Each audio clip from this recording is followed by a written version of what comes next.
Good evening, everybody. My name is Lisa Simmons. I am the program manager for the Communities Initiative here at Mass Cultural Council.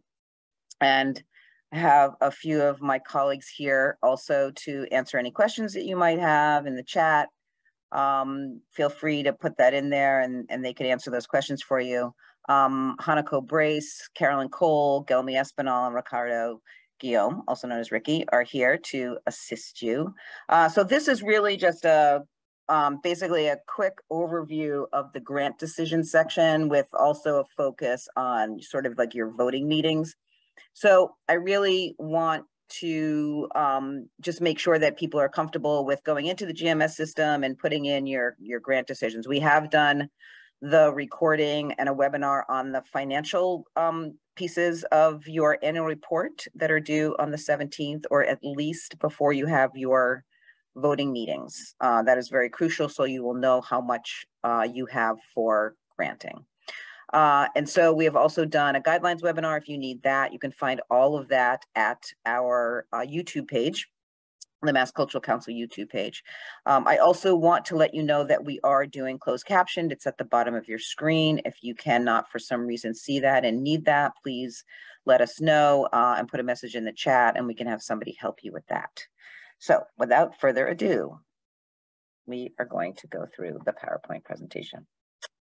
So basically, as we all know, this is the Mass Cultural Council. We always just like to give this information again, that we're supporting the arts and humanities. You are basically our eyes and ears in the community, and the ones that we go to you to understand what your community's needs are doing and how you are supporting your community through culturally. And for that, we greatly appreciate it.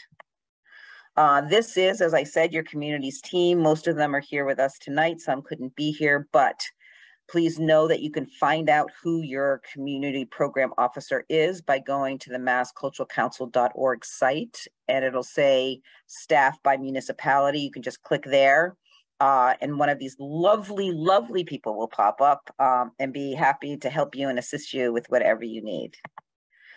So we're going to do basically a quick overview. I just want to go over the meeting protocol, voting meetings and guidelines that happen, grant decisions in the GMS system, and then some just a little bit about the completion of your annual report. If I'm going too fast, if you need me to slow down, just put that in the chat and my colleagues will let me know. So I know there's a lot on the screen, but you know, LCC meetings are coming up. You know, and one of the biggest questions we always have are what constitutes open meeting laws and whether or not you have to have an open meeting while you're voting, and the answer is yes. So, you know, anytime you're having a public meeting where you have a quorum and you're discussing the business of the council, that is an open meeting. So many of you already know that you need to post that 48 hours in advance, a place where people can see that. So I just wanted to, you know, say that again.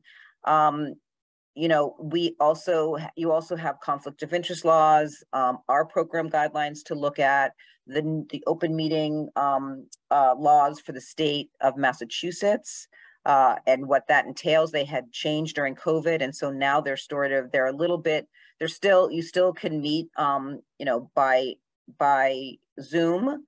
I believe that that's still available until next year, but you really need to check with your municipality. So please check with your municipality before you start your voting meetings. I just want to reiterate that open meeting law does not apply to any chance meeting. So if you have social encounters, if you're connecting in some other way, as long as you're not reaching some sort of final agreement, that you can do that. You can meet socially. You can go out to, you know, enjoy one of your grantees' programs. That's all fine and good. Telephone meetings, you cannot have telephone meetings to discuss the LCCs. That is not considered a social meeting. It's considered a meeting that you need to have, that would be considered an open meeting. So you could do that, but you would have to have an open meeting. It has to be on the books. And then a quorum of members is required. So if you have, say, 7 members, a quorum is 4. If you have 5 members, a quorum is 3. So this is why we it's really important for you between now and your voting meetings that you have at least 5 members so that you can have enough voting members when it comes time for you to do your annual voting on applications. If you have any questions, just pop them in the chat. So voting meetings and decisions. You can review grants with a couple of ways to do your voting meetings. So, and we'll go over this when we take a look at the GMS system. And you'll see in your new portal, which you probably have already seen because you've been in there looking at it, doing your financial reports and such. You'll see that there's a panel book that says 0 right now because the panel book will get generated once all of the applications are in and the grant cycle closes. So once that happens, you'll see a panel book and it'll have a number 1 on it. So you can review the panel book, in order to take a look at all the applications, or you can review them directly online. It's entirely up to you. Some councils print them all out and everybody has them, but that's something that the council just needs to make a decision on, but that's how you can review your grants. You can actually review your grants now if you wanted to, and we'll talk a little bit about that when we go to the GMS system. Remember when you're in your voting meetings and you're making decisions about grants that you refer to your priorities and the Mass Cultural Council guidelines. So if you have particular priorities that you have already put in for your council, just make sure when you're making these grant decisions that everyone's aware of what those priorities are and that you make your decisions accordingly. I already said this, but just make sure that there's a quorum. Make sure that you post the meeting that's going to be happening. This is the point too where you as an LCC can make the decision about whether or not you want to do a council program. So this year, council programs can take up to 20% of your allocation for FY23. So, we upped that number from 15% because there were a lot of councils that really wanted to do council programming, which is wonderful, which is fantastic. So here is where you should make that decision, because that amount of money that you take out of your amount available for granting will be part of this council program.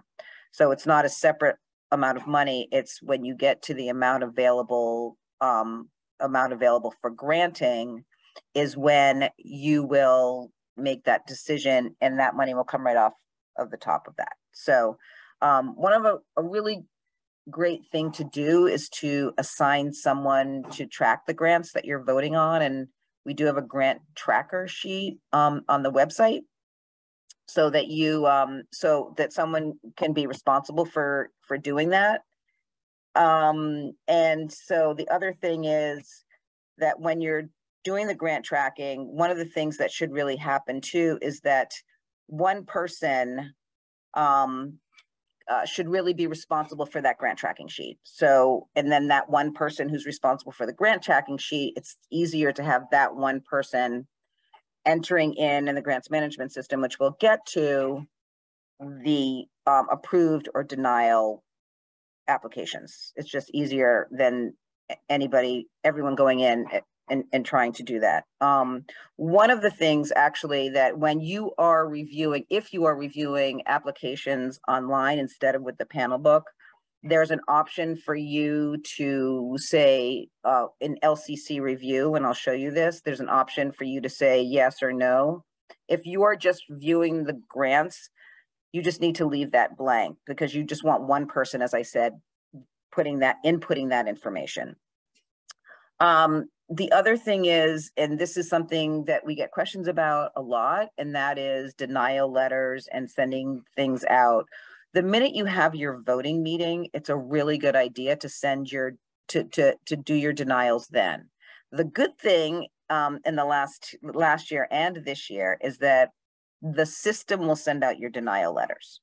So, and the reason why that's important is because you have that 15-day waiting period that you have to wait to see if anyone has any reconsiderations. So, the great thing is that you don't have to send them out, but you do need to make those decisions soon after your voting meeting so that you can start that 15-day reconsideration, so that then you can move to completing your annual report. So inputting the grant decisions into the grants management system.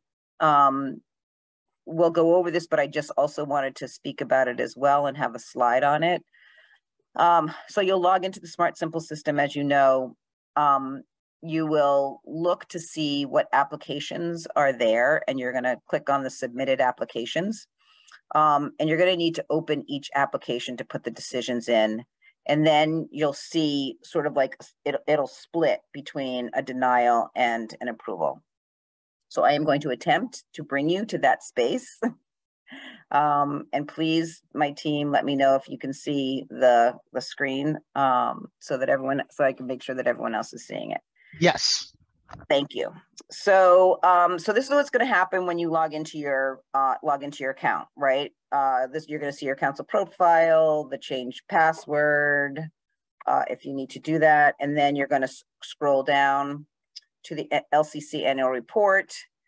You've already done your priorities and guidelines. Thank you very much. Your financial report is due on the 17th, or please, if for some reason you can't get it done by the 17th, it must be done before you have your voting meeting so that you know exactly how much money you have to grant out. And then the last part of your annual report is your grant decisions.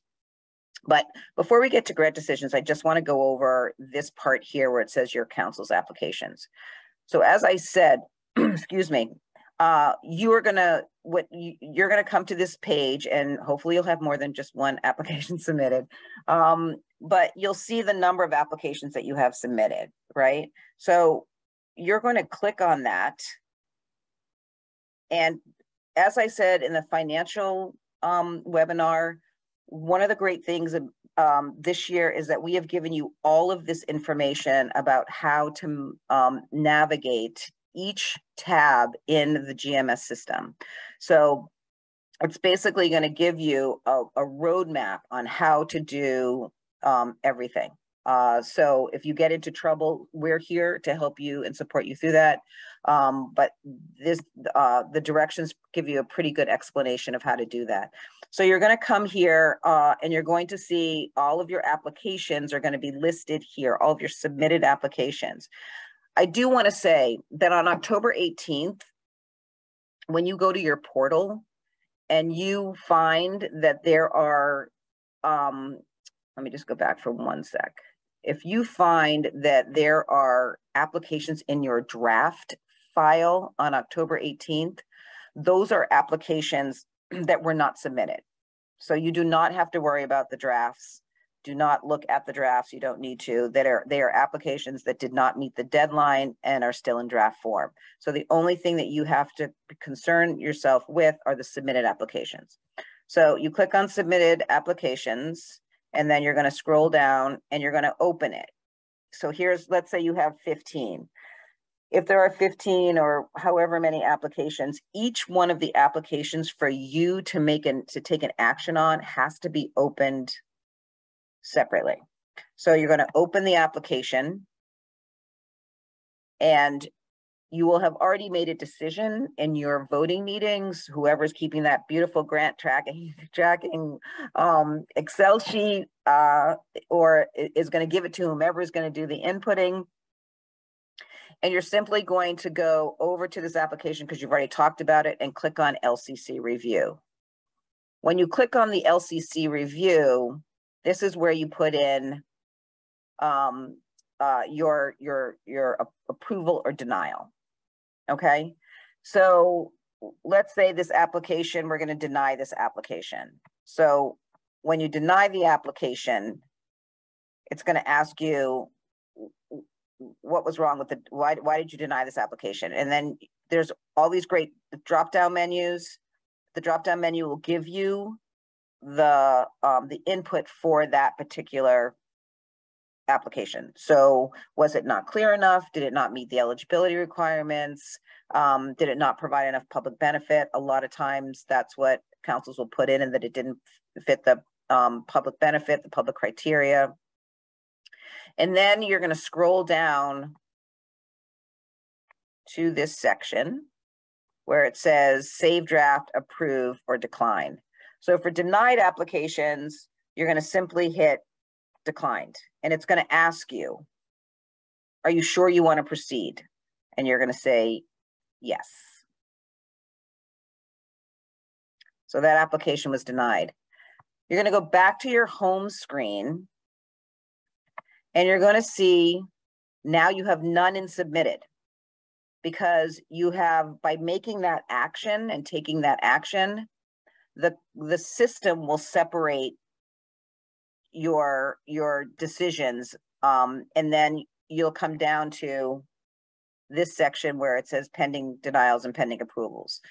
So I had already previously did one that said approval, just so you can see what it looks like. So when you have the denials, it'll say pending denials. You have to go into the pending denials tab in order to deny or decline the applications. If you don't do that, they won't get a letter and the 15-day period will not start. Okay, so I'm going to hit pending denials.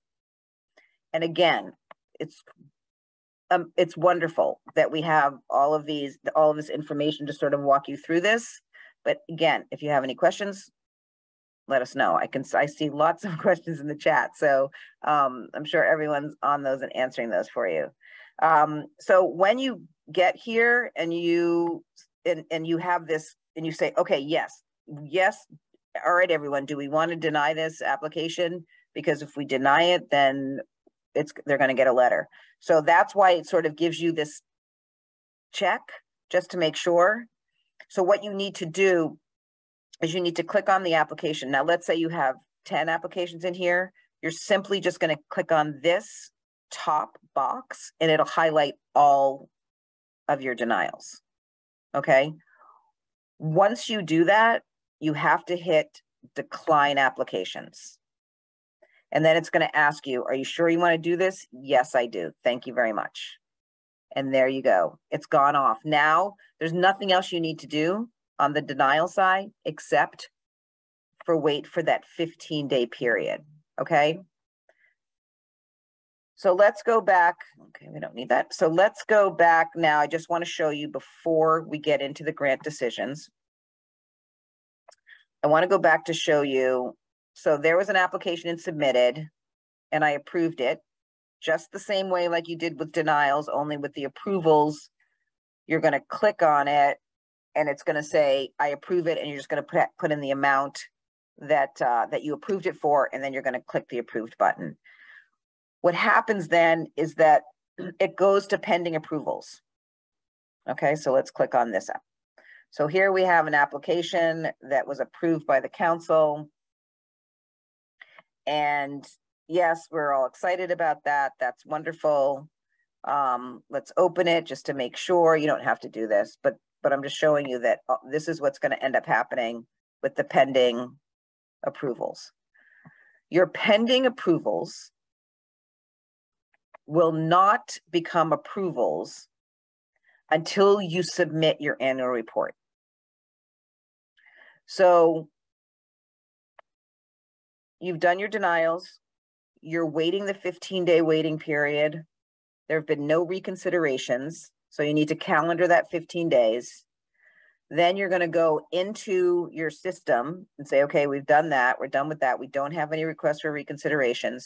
You're going to come into your system, and this is where you're going to go into grant decisions.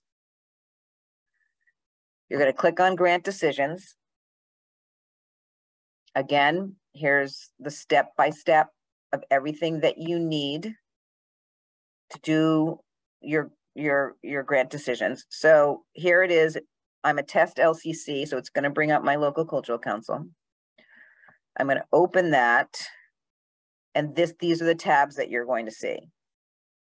So in this case, what we need to know is the date. What was the date of your voting meeting? Let's say your voting meeting was November 10th. Did you have a quorum? Yes, we had a quorum. Do you want to have another meeting? No, we're good. We don't need to have another meeting. And then you're going to save draft.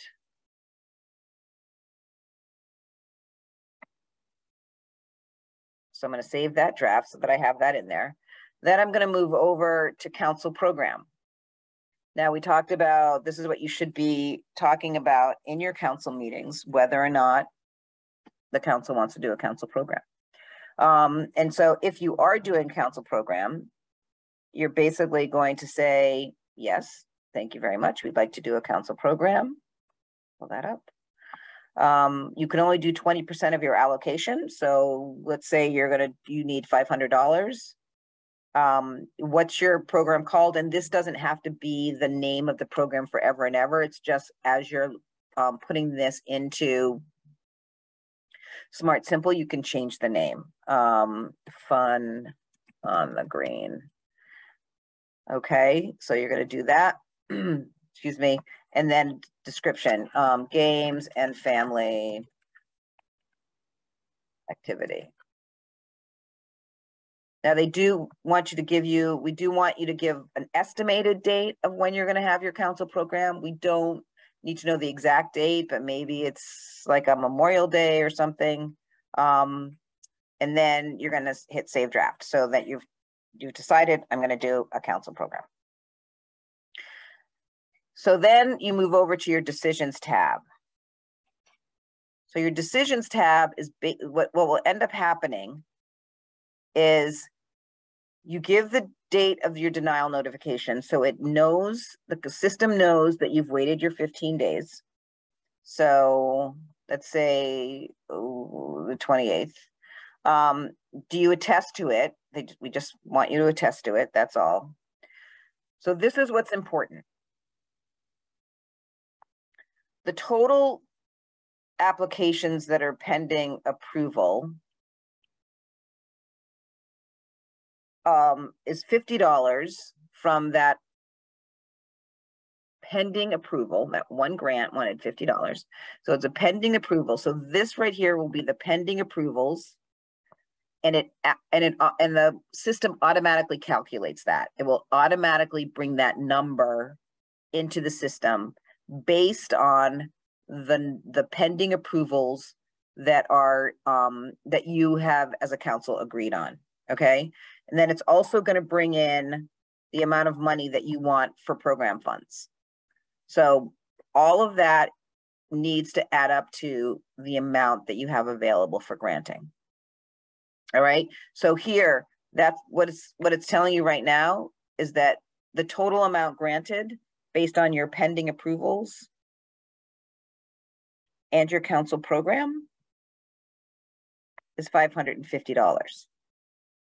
And the amount you have and this is just a description. So, and the amount you have available for granting is $6,102.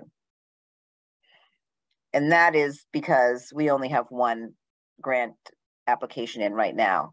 These two numbers right here, the amount granted and the amount available for granting, need to match. You cannot submit your annual report if the amount that you're granting out does not equal the amount available for granting. So all of these numbers are going to come over from within the system for things that you've already done.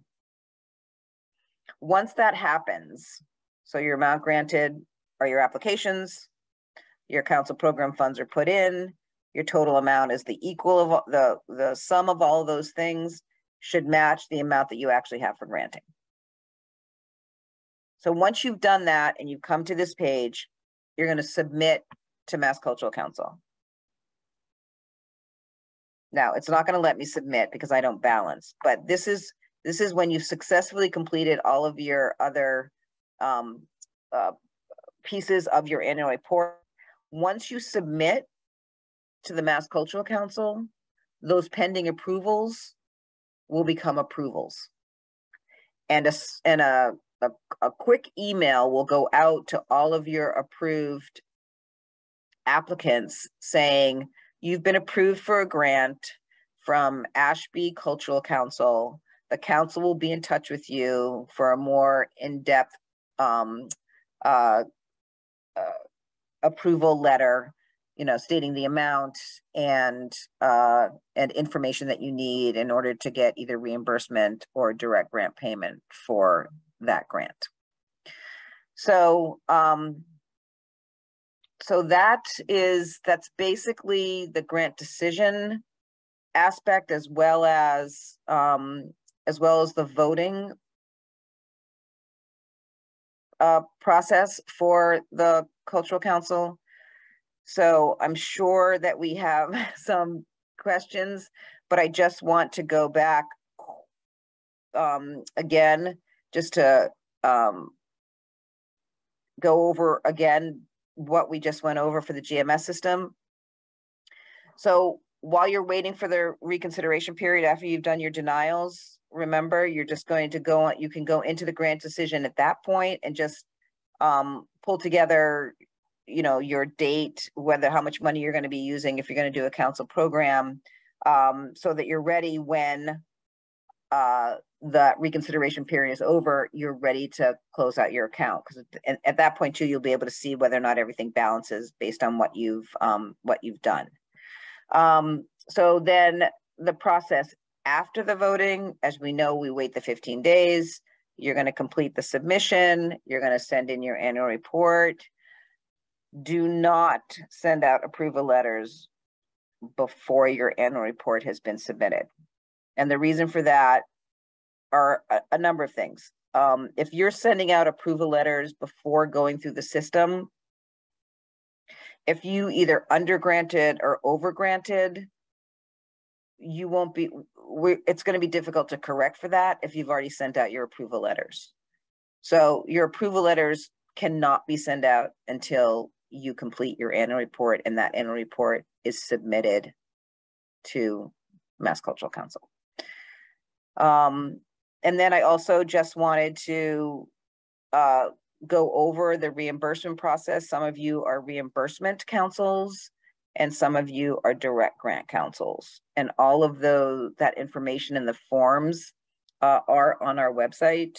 So for the reimbursement process, you just need an approval letter, the reimbursement form, and the credit publicity requirements that go out to the grantees. And then with the direct grants, we just basically need the approval letter. You have the grant agreement, the credit and publicity requirements, and then the direct grantees are required to do a final report that doesn't need to come to Mass Cultural Council, but it does need to come to the local Cultural Council to just get the information on, excuse me, the program that was approved.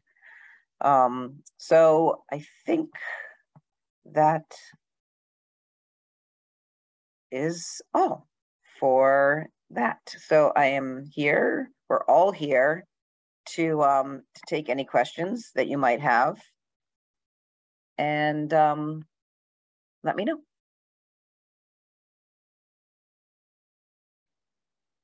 Lisa, we need W-9s across the board, right? Regardless of what process it is. Well, direct grant, definitely you need W-9s. The thing about the W-9s is that local cultural council should not be keeping that W-9. That W-9 comes in as a check saying that, this grantee has sent in their information. They keep a copy of the grant agreement, but the original W-9 that's coming in needs to go right to the municipality. Each municipality is different in terms of reimbursement, depending upon the amount of money that a grantee is receiving. So you really need to work with your municipality if those people getting reimbursement for their program less than a certain amount of money might not need to send a W-9 in. But for the most part, I think most of them do want that. So yeah.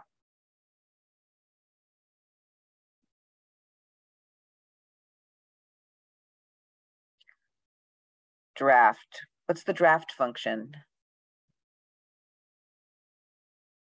We can pull that up.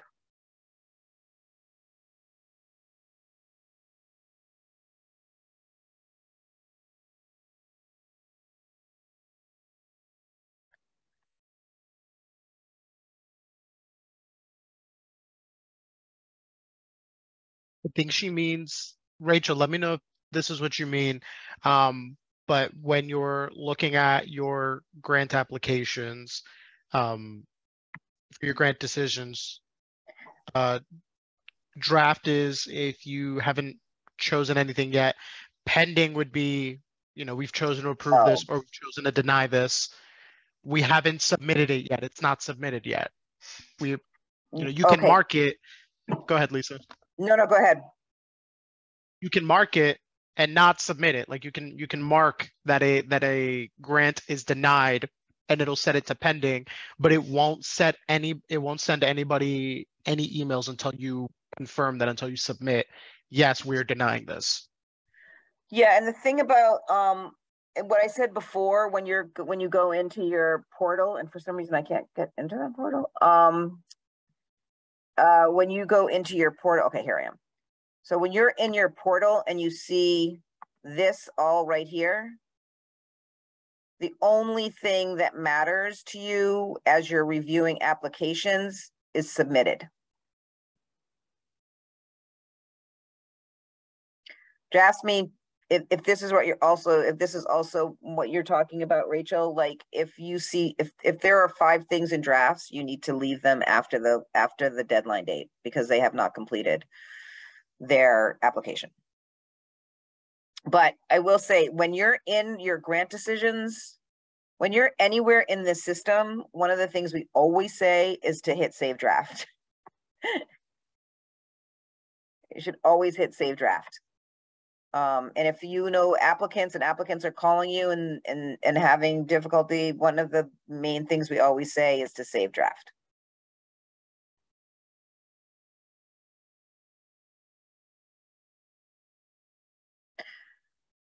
Any other questions that we can answer? We'll have this video available. Oh, Mark's raising his hand.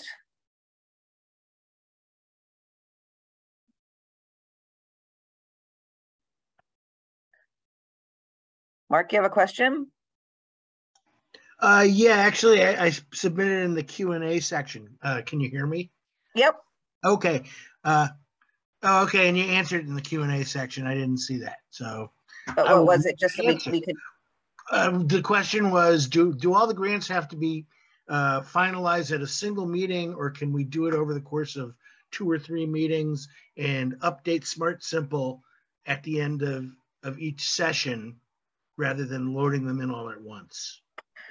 You can have a number of meetings if you want. I wouldn't do that with denials. I would, if you're going to meet like 3 times because you have a lot of grants that you need to review, I would pick then one meeting that you're going to do all your denials. You don't want to have like put in denials, one day and then next week do the next, because that 15-day period is always going to run from the last time that you do your denials. So it's best to do all your denials at once.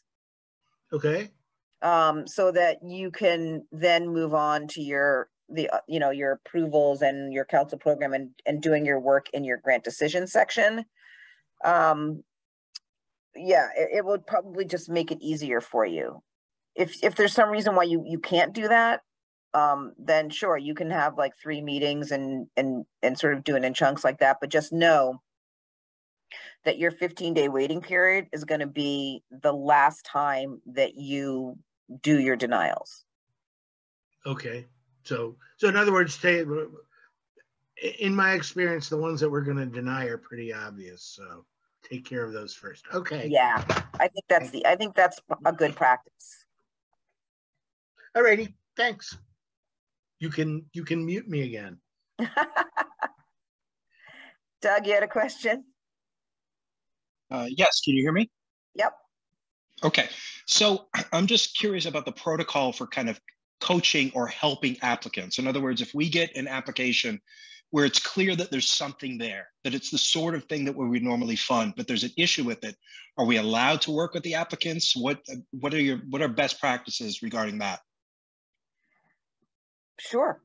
Yeah. I mean, we're all here because we want people to benefit from the funds that we have to give to communities and to give to local artists. So, oftentimes people will ask us questions, about, what is eligible and what isn't eligible. Oftentimes we don't necessarily know those answers because it's really from the local cultural council's perspective. So, and we have even, helped people to fill out applications if they're having difficulty. There's no problem with that, as long as you're doing that for everyone who asks and you're not just doing it because somebody who you want to get a grant. You know what I mean? So as long as it's fair and equitable, I think that's fine. Excellent. Thank you. Welcome. Anything else pressing that we need to?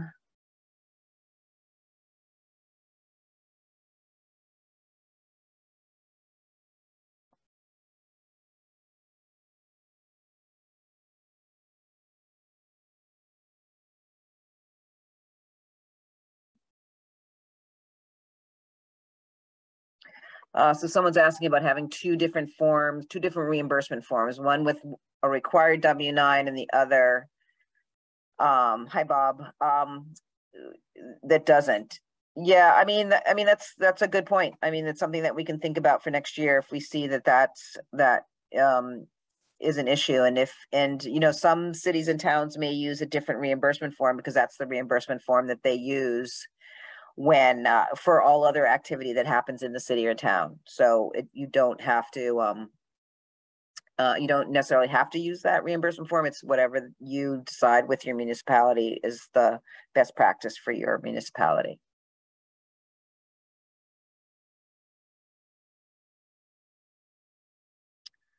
Rachel's asking if we have any model activities or projects that LCCs have done. Sure, we can certainly shoot that to you. I think we might have done in one of our last newsletters, I think we might have put information about that, but we can certainly send that to you. If you email any of us with that question, we can send you some stuff. But like festivals, art fairs, games on the common, like things like that people have done. Some I remember one LCC did a food truck festival. It was, so it's like Amesbury Open Studios. That's what the open studios are great as well. And really for the council programs, it's things that you see that haven't necessarily come across in the grantees applications that you feel the town or city or town could really benefit from is what the council program money is intended to be used for. Yes, and this will be recorded. This is being recorded, and it will be up on our YouTube site.